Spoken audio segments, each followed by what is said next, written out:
Hello students, ఈరోజు మనమైతే ఒక కొత్త సబ్జెక్ట్ స్టార్ట్ చేయబోతున్నాము. సబ్జెక్ట్ నేమ్ వచ్చి fluid mechanics.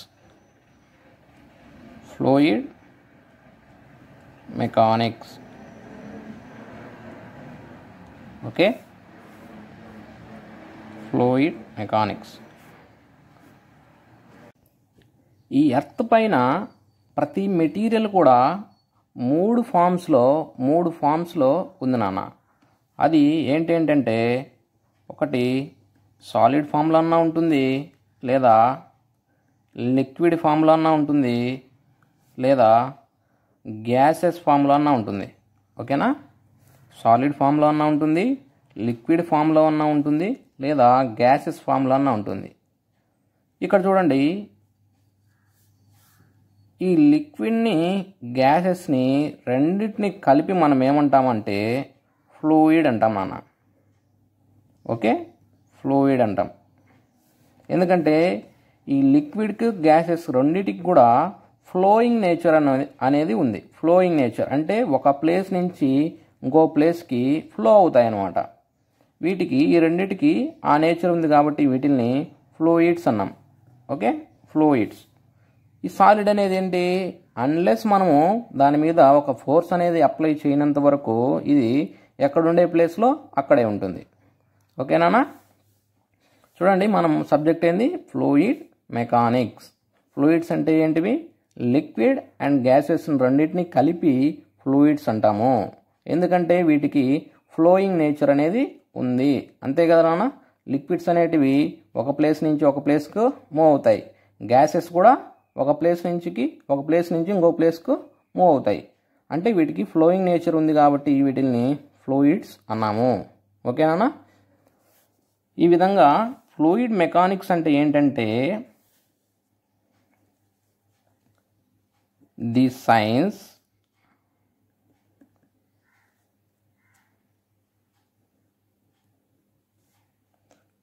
which deals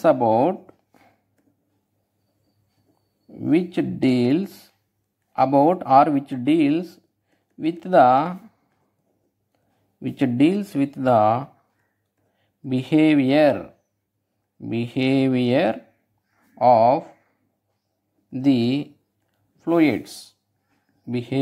of the fluids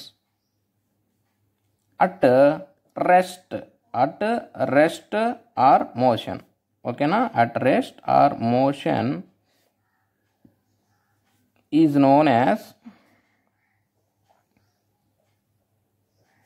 fluid mechanics.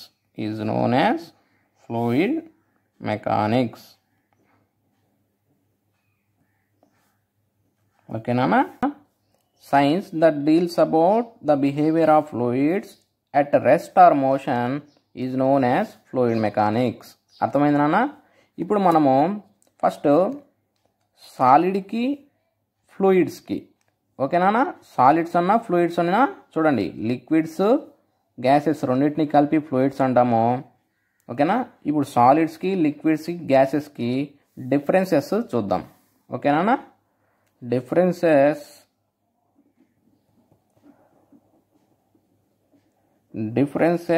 between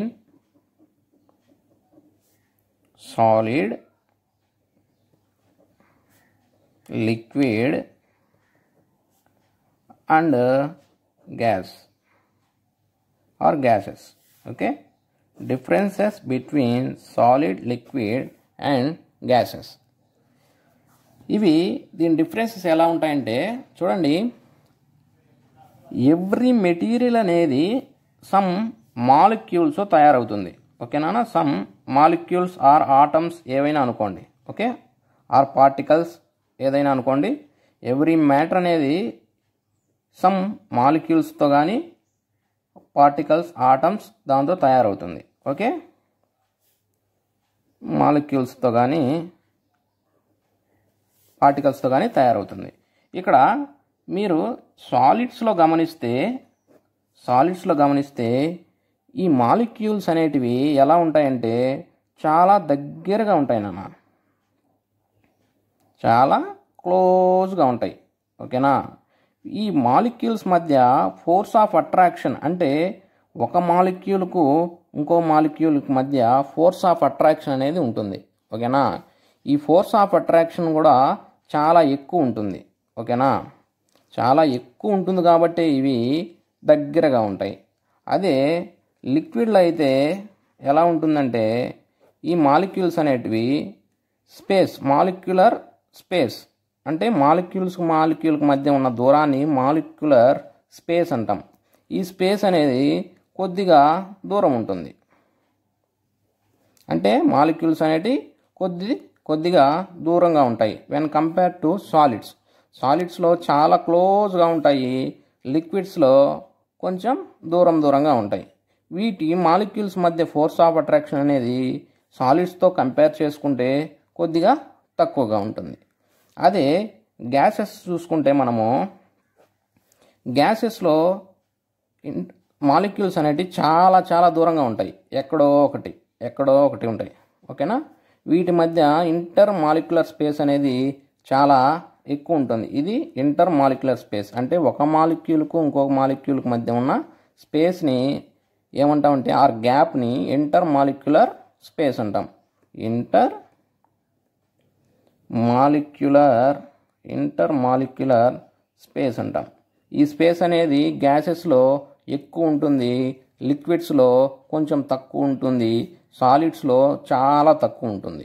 ఓకేనా, వీటి మధ్య ఫోర్స్ ఆఫ్ అట్రాక్షన్ అనేది గ్యాసెస్లో చాలా తక్కువ ఉంటుంది, లిక్విడ్స్లో కొంచెం తక్కువ ఉంటుంది. ఓకే, గ్యాసెస్తో కంపేర్ చేస్తే లిక్విడ్స్లో ఫోర్స్ ఆఫ్ అట్రాక్షన్ అనేది ఎక్కువ ఉంటుంది. ఓకేనా, సాలిడ్స్లో అయితే చాలా ఎక్కువగా ఉంటుంది. ఓకేనా, అదేవిధంగా దీన్ని మనం డిఫరెన్సెస్ లాగా రాయాలంటే first solids have more force of attraction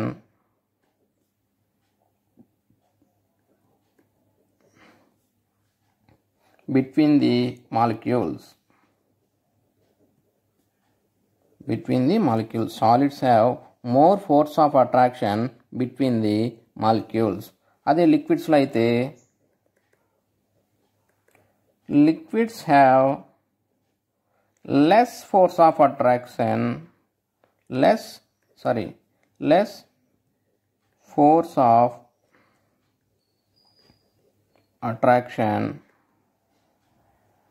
between the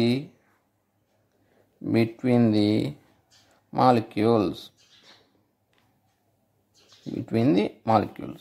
అదే గ్యాసెస్లో అయితే gases have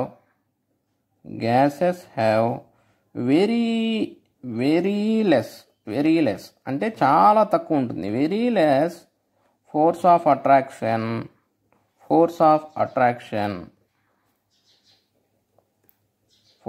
attraction between the molecules.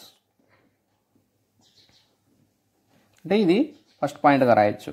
Gases సాలిడ్స్కు లిక్విడ్స్కు గ్యాసెస్కు difference ఏందనేది మీరు ఫస్ట్ పాయింట్గా ఇది రాయొచ్చు. నెక్స్ట్ సెకండ్ పాయింట్ వచ్చి చూడండి, ఇంటర్ మాలిక్యులర్ స్పేస్ అంటే ఏం చెప్పినావు నాన్న?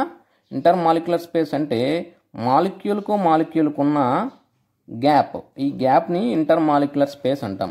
ఈ ఇంటర్ మాలిక్యులర్ స్పేస్ అనేది సాలిడ్స్లో చాలా తక్కువ ఉంటుంది. Okay, it has less molecular space. దీనికి కొంచెం ఎక్కువ ఉంటుంది. It has more molecular space. అదే గ్యాసెస్ చూస్తే ఇట్ హ్యాస్ వెరీ మోర్ అంటే చాలా ఎక్కువ అండి, very more intermolecular space or molecular space. Intermolecular space between the particles. అంటే ఇంటర్మాలిక్యులర్ స్పేస్ అనేది చాలా ఎక్కువ ఉంటుంది గ్యాసెస్లో అయితే. నెక్స్ట్ మూడో పాయింట్ ఏం రాయొచ్చు అంటే, ఈ సాలిడ్స్ని మనము కంప్రెస్ చేయలేము నాన్న. అంటే మనము వీటి సైజ్ అనేది తగ్గించలేము. ఇవి ఏ షేప్లో ఉంటాయో అదే షేప్లో ఉంటాయి. ఓకేనా?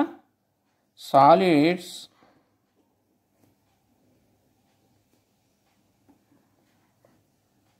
కంప్రెస్ చేయలేము కాబట్టి వీటిని ఏమంటాము? కంప్రెస్ చేయలేము కాబట్టి ఇన్కంప్రెసిబుల్ అంటాం. Solids are incompressible.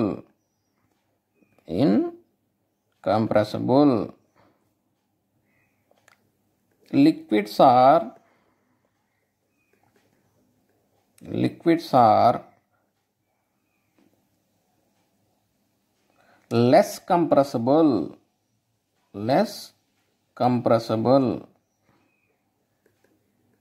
అంటే కొద్ది వరకు మనము కంప్రెస్ చేయగలుగుతాం.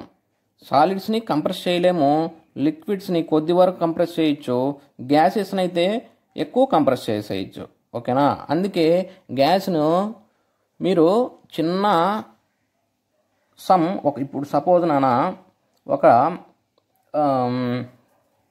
5 tons ఆఫ్ గ్యాస్ ఉందనుకోండి. ఈ 5 tons ఆఫ్ గ్యాస్ని ఒక చిన్న డబ్బాలో పట్టియచ్చు, అదేవిధంగా పెద్ద కంటైనర్లో అయినా పట్టియచ్చు. ఎందుకంటే అవి ఎక్స్పాండ్ అవుతూ ఉంటాయి. ఎక్స్పాండ్ అయినప్పుడు ఏమవుతుంది, అవి చిన్న దాంట్లో అయినా సరిపోతాయి, లేదంటే పెద్ద దాంట్లో అయినా సరిపోతాయి. అంటే అవి ఇంటర్మాలిక్యులర్ స్పేస్ అనేది చాలా ఎక్కువ కాబట్టి, అవి గ్యాప్ ఎక్కువ ఉంటుంది కాబట్టి వాటిని ఈజీగా కంప్రెస్ చేసేయచ్చు.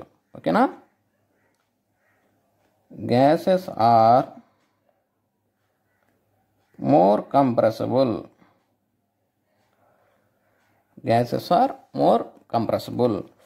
నెక్స్ట్ ఇంకో పాయింట్ ఏం రాయొచ్చు అంటే, ఈ సాలిడ్స్ అనే వాటికి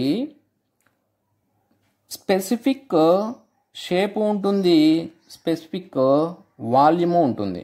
ఓకేనా? స్పెసిఫిక్ వాల్యూమ్ అంటే ఏంటంటే స్పెసిఫిక్ షేప్ ఉంటుంది, స్పెసిఫిక్ వాల్యూమ్ ఉంటుంది. వాల్యూమ్ అంటే space occupied by the body, అంటే ఇదన్నమాట. అంటే ఒక వాల్యూమ్ అనేది కూడా ఉంటుంది. Solids have specific shape and volume. ఓకేనా? అదేవిధంగా లిక్విడ్స్ చూడండి, లిక్విడ్స్కి ప్రాపర్ షేప్ అనేది ఉండదు. ప్రాపర్ షేప్ అనేది ఉండదన్నమాట. ఇప్పుడు చూడండి, మీరు ఒక గ్లాస్ ఆఫ్ వాటర్ తీసుకోండి. ఒక గ్లాస్ ఆఫ్ వాటర్ తీసుకొని మీరు మీ చేతిలో పోసుకున్నారనుకోండి. మీ చేతిలో పోసుకున్నప్పుడు దీనికి ఒక షేప్ అనేది ఉంటుంది. అదే గ్లాస్ ఆఫ్ వాటర్ని కింద పోసినప్పుడు దానికి వేరే షేప్ అనేది ఉంటుంది. అర్థమైందా? అందుకు దాన్ని బట్టి మనం ఏమర్థం చేసుకోవాలంటే, లిక్విడ్స్ అనేటికి ప్రాపర్ షేప్ అనేది ఉండదు, కానీ వాల్యూమ్ అనేది ఉంటుంది. అది ఏ వాల్యూమ్ ఉంటుందంటే, మీరు గ్లాస్లో పోసుకున్నారనుకో గ్లాస్ వాల్యూమ్ అవుతుంది, మీరు చేతిలో పోసుకుంటే చేతి వాల్యూమ్ అవుతుంది. అదే కంటైనర్లో పోస్తే కంటైనర్ వాల్యూమ్ అవుతుంది. ఓకేనా? లిక్విడ్స్ హ్యావ్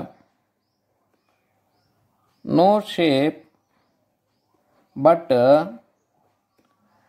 డెఫినైట్ వాల్యూమ్ నాన్న. Definite volume.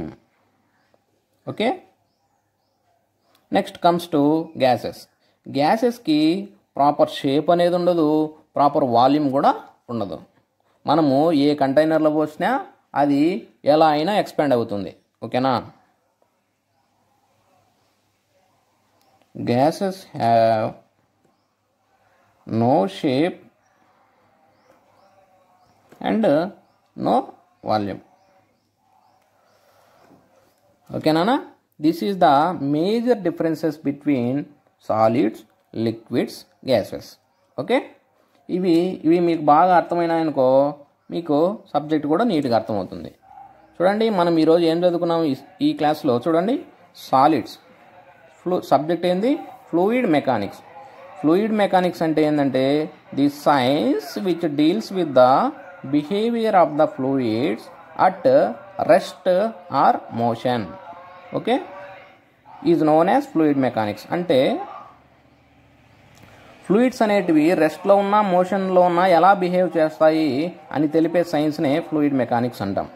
ఓకే, దీని తర్వాత అసలు సాలిడ్స్ అంటే ఏంటివి, లిక్విడ్స్ అంటే ఏంటివి, గ్యాసెస్ అనేటివి అంటే ఏంటివి, వీటికి మేజర్ డిఫరెన్సెస్ అనేటివి చదువుకున్నాం. మీరు ఎవరన్నా నోట్స్ కావాలంటే అయినా నోట్ చేసుకోండి వీడియో చూసి. ఓకేనా? ఇప్పుడు నెక్స్ట్ చూడండి,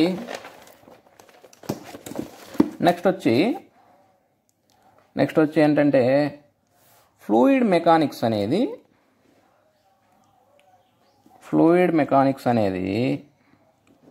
3 బ్రాంచెస్గా సబ్ డివిజన్ అయింది నాన్న. ఫ్లూయిడ్ మెకానిక్స్ అనేది 3 సబ్ బ్రాంచెస్గా డివైడ్ అయింది. 3 సబ్ బ్రాంచెస్గా డివైడ్ అయింది. ఓకేనా? ఏంటేంటిగా అంటే ఒకటి ఫ్లూయిడ్ స్టాటిక్స్, ఇంకోటి fluid kinematics. Okay, fluid kinematics. Next ఇంకోటి ఫ్లూయిడ్ డైనమిక్స్. ఓకేనా? ఒకటి fluid statics, fluid kinematics, fluid dynamics. ఓకేనా? ఇప్పుడు ఫ్లూయిడ్ స్టాటిక్స్ అంటే ఏంటంటే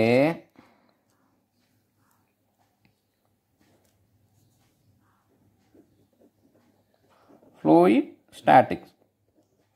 స్టాటిక్స్ అంటే ఏంటంటే నాన్న,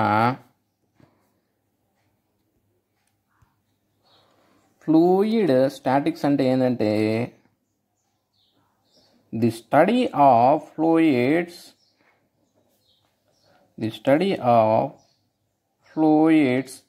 అట్ రెస్ట్. చూడండి, at rest. The study of fluids at rest is known as fluid statics. అంటే ఏంటంటే మనము ఫ్లూయిడ్స్ అంటే ఏంటన్నా గ్యాసెస్ కానీ లిక్విడ్స్ కానీ రెండింటిని కంబైన్ చేసే ఒక నేమ్తో పిలుస్తున్నాం, దాన్నే ఫ్లూయిడ్స్ అన్నాం. ఓకేనా? ఈ ఫ్లూయిడ్స్ అనేటివి రెస్ట్లో ఉన్నప్పుడు ఎలా బిహేవ్ చేస్తాయి, ఓకేనా, ఎలా రెస్పాండ్ అవుతాయి, ఎలా బిహేవ్ చేస్తాయి అని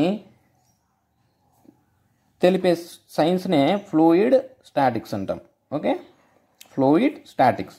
రెస్ట్లో ఉన్నప్పుడు ఫ్లూయిడ్స్ అనేటివి ఎలా బిహేవ్ చేస్తాయి అని చదువుకోవడాన్ని ఫ్లూయిడ్ స్టాటిక్స్ అంటాం. ఓకే, అదేవిధంగా ఫ్లూయిడ్ కైనమాటిక్స్. ఫ్లూయిడ్ కైనమాటిక్స్ అంటే ఏంటంటే the study of fluids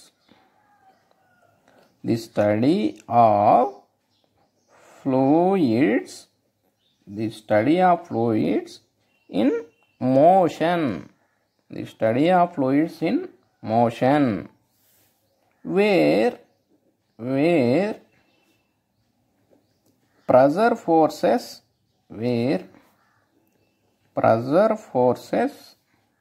are not considered. ఇది చాలా ఇంపార్టెంట్ నాన్న.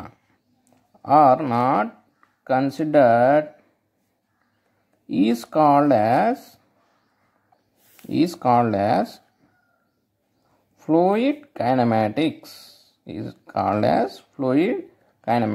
అంటే దీని అర్థం ఏంటంటే ఫ్లూయిడ్ స్టాటిక్స్ అంటే ఫ్లూయిడ్స్ అనేటివి రెస్ట్లో ఉన్నప్పుడు చదువుకుంటాం. రెస్ట్లో ఉన్నప్పుడు ఎలా బిహేవ్ చేస్తాయి అని చదువుకున్న దాన్ని ఫ్లూయిడ్ స్టాటిక్స్ అంటాము. ఫ్లూయిడ్ కైనమాటిక్స్ అంటే ఫ్లూయిడ్స్ అనేటివి మోషన్లో ఉన్నప్పుడు ఎలా బిహేవ్ చేస్తాయి అని చదువుకునేదాన్నే ఫ్లూయిడ్ కైనమాటిక్స్ అంటాం. ఇక్కడ మీరు మేజర్గా అబ్జర్వ్ చేయాల్సిందంటే ఫ్లూయిడ్ అనేది మోషన్లో ఉంది అంటే దాని అర్థం ఏంది, దాని మీద ఏదో ఒక ఫోర్స్ అనేది అప్లై అయింది నాన్న. ఇప్పుడు చూడండి, నేను ఒక గ్లాస్ ఆఫ్ వాటర్ తీసుకున్నా. ఓకే, ఒక గ్లాస్ ఆఫ్ వాటర్ తీసుకున్నాను. ఈ గ్లాస్ ఆఫ్ వాటర్ మనము దీని మీద ఎటువంటి ఫోర్స్ అప్లై చేయనంత వరకు ఈ గ్లాస్ ఆఫ్ వాటర్ ఇక్కడే ఉంటుంది.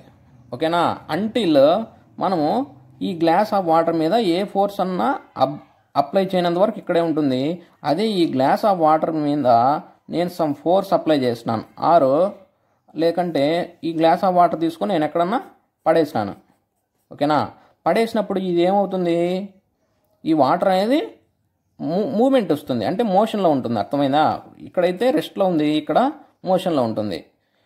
ఓకేనా, ఈ మోషన్లోకి ఎలా వచ్చింది నాన్న, ఇది రెస్ట్ నుంచి మోషన్లోకి ఎలా వచ్చింది, నేను ఒక ఫోర్స్ అనేది అప్లై చేశాను.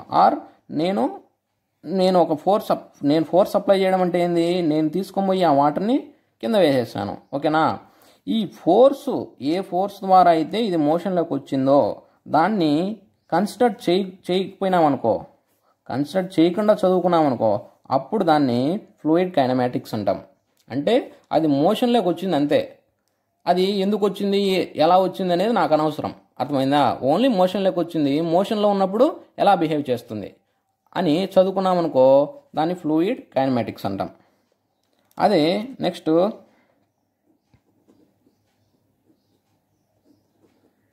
Fluid dynamics.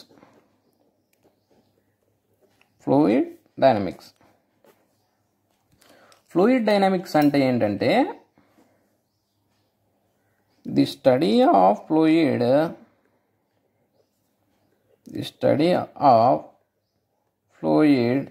in motion,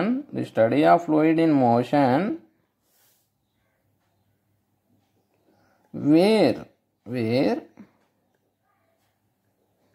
pressure forces are considered. Okay nana, ఇది main important. are considered is called as fluid dynamics. Okay నాన్న, is called as fluid dynamics. అంటే దీని అర్థం ఏంది, ఇంతకుముందు ఫ్లూయిడ్ కైనమాటిక్స్లో మనము వాటర్ అనేది ఫ్లూయిడ్ అనేది మోషన్లోకి వచ్చినప్పుడు ఆ మోషన్లోకి ఎలా వచ్చింది అని మనకు అనవసరం. ఎలా వచ్చింది అనే దాన్ని మనం కన్సిడర్ చేసుకోము. ఒకవేళ కన్సిడర్ చేసుకొని చదువుకున్నామనుకో, దాన్ని ఫ్లూయిడ్ డైనమిక్స్ అంటాం. ఓకేనా, ఫ్లూయిడ్ డైనమిక్స్. ఇది మీకు బాగా అర్థం అవ్వాలంటే మనం ఒక ఎగ్జాంపుల్ చెప్తాను చూడండి. ఒక ఎగ్జాంపుల్ చూడండి. సపోజ్ ఇక్కడ ఒక మనిషి, ఒక వ్యక్తి అనే ఉన్నాడు, ఒక పర్సన్ ఉన్నాడు. ఈ పర్సన్ అనే అతను రెస్ట్లో ఉన్నాడు. సపోజ్ రెస్ట్లో ఉన్నాడు అనుకో. ఈ రెస్ట్లో ఉన్నప్పుడు ఈ పర్సన్ అనేవాడు ఎలా బిహేవ్ చేస్తాడు, రెస్ట్లో ఉన్నప్పుడు ఎలా బిహేవ్ చేస్తాడు అని చదువుకునేదాన్ని ఫ్లూయిడ్ స్టాటిక్స్ అంటాం. నాన్న ఈడ నేను పర్సన్ అనేది మీకు ఎగ్జాంపుల్ కోసమే చెప్తున్నాను, కానీ మనం చదువుకునేది ఏంటి, ఫ్లూయిడ్స్ గురించి చెప్తున్నాం. మీకు అర్థం అవడానికి నేను ఒక ఎగ్జాంపుల్ తీసుకొని చెప్తున్నాను. అర్థమైందా? ఇప్పుడు ఒక పర్సన్ అనేవాడు రెస్ట్లో ఉన్నాడు. రెస్ట్లో ఉన్నప్పుడు ఏమవుతుంది, ఇప్పుడు మనిషి అనేవాడు ఖాళీగా ఉంటే వాడికి ఎన్నెన్నో ఆలోచనలు ఉంటాయి. ఓకేనా, ఏవేవో ఎక్కడెక్కడో వాడి మనసు అనేది ఎక్కడెక్కడో ఆలోచన చేస్తూ ఉంటుంది. అప్పుడు వాడి మానసిక స్థితి ఎలా ఉంది అని తెలుసుకోవడాన్ని ఏమంటారంటే ఫ్లూయిడ్ స్టాటిక్స్ అంటారు. అంటే మీరు మనిషి అంటే ఇక్కడ మనిషి గురించి చదువుకోవడాన్ని ఫ్లూయిడ్ స్టాటిక్స్ అనుకోవద్దు, మనం ఫ్లూయిడ్స్ గురించి చదువుతున్నాం. ఓకేనా, అదే ఈ మనిషి మీద సపోజ్ ఈ మనిషి అనేవాడు ఇక్కడ ఉన్నాడు, వీడిని వచ్చి ఇంకొక పర్సన్ వచ్చి కొట్టినాడు అనుకోండి. ఓకేనా, ఇంకో పర్సన్ వచ్చి కొట్టినప్పుడు వీడేమవుతాడు, ఈ పర్సన్ అనేవాడు కిందికి పడిపోతాడు. ఓకే, కింద పడిపోయినాడు. కింద పడిపోయినప్పుడు వీడికి బ్లడ్ అవన్నీ వస్తాయి, అంతేనా? వీడు కొట్టినప్పుడు వీడి కింద పడిపోయి వీడికి బ్లడ్ అవన్నీ వస్తున్నాయి. ఓకేనా? ఇప్పుడు వీడి కింద పడినాడు, వీడు కొట్టినాడు, వీడి కింద పడినాడు. వీడు కొట్టినోడు ఎవడు, ఎందుకు కొట్టినాడు, ఏమి, ఇవన్నీ మనకు అనవసరం. మనం వీటిలన్నిటి పట్టించుకోకుండా వీడిని హాస్పిటల్ తీసుకొని అనుకో, హాస్పిటల్ తీసుకొని పోయి వీడిని ట్రీట్మెంట్ ఇప్పిస్తాం. ట్రీట్మెంట్ ఇప్పించినామనుకో, దీన్ని ఫ్లూయిడ్ కైనమాటిక్స్ అంటారు. ఓకేనా? అంటే కొట్టినోడు ఎవడు, వాడు ఎందుకు కొట్టినాడు, వీడి ఆలోచన ఏంది, ఇవన్నీ మనం కన్సిడర్ చేయం. జస్ట్ వాడు కొట్టినాడు, వీడు పడిపోయినాడు, మనం చూసాం, హాస్పిటల్ తీసుకుపోయినాం. అర్థమైందా? దాన్ని ఫ్లూయిడ్ కైనమాటిక్స్ అంటారు. అదే ఒక పర్సన్ ఉన్నాడు, వాడిని ఇంకొక అతను వచ్చి హిట్ చేసినాడు, హిట్ చేసి సేమ్ అలాగే కింద పడిపోయినాడు. ఓకేనా? కింద పడిపోయి వీడికి బ్లడ్ అవన్నీ వస్తున్నాయి.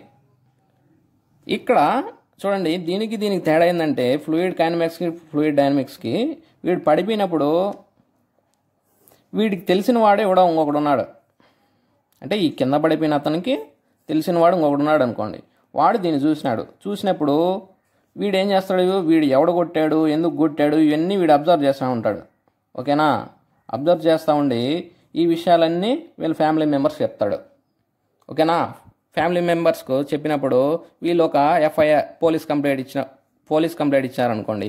అప్పుడు పోలీసులు వచ్చి ఫుల్ మొత్తం అనేది ఎంక్వైరీ చేస్తారు. అంటే ఎవరు కొట్టారు, ఎందుకు కొట్టారు, ఇవన్నీ సేకరిస్తారన్నమాట. ఈ సమాచారం అంతా సేకరించేసి అప్పుడు కేసు ఫైల్ చేసి ఎవరు రైట్ ఎవరు రాంగ్ అనేది ప్రూవ్ చేస్తారు. ఓకేనా? ఈ విధంగా ఫోర్సెస్ అన్నీ కన్సిడర్ చేసుకొని చదువుకున్నామనుకో దాన్ని ఫ్లూయిడ్ డైనమిక్స్ అంటాము. ఫోర్సెస్ ఏవి కన్సిడర్ చేయకుండా చదువుకున్నామనుకో దాన్ని ఫ్లూయిడ్ కైనమాటిక్స్ అంటాము.